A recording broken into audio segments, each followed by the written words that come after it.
Lakad tayo guys kasi layo pala ng lakaran dito. Ng MOA. Dito kami ngayon sa MOA guys. Lakad-lakad lang tayo guys. Lakad. Uy. Titignan siya mo dinadaanan uy. Mapano ka dyan? Yung kapatid ko. Kasama ko.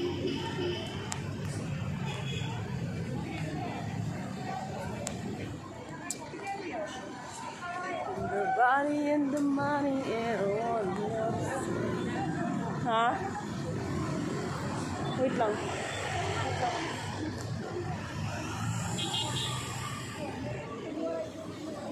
Pag nag-stop.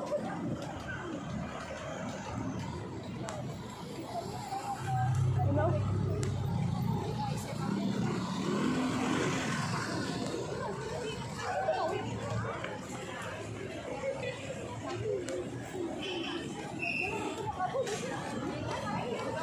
Ganyan ba oh?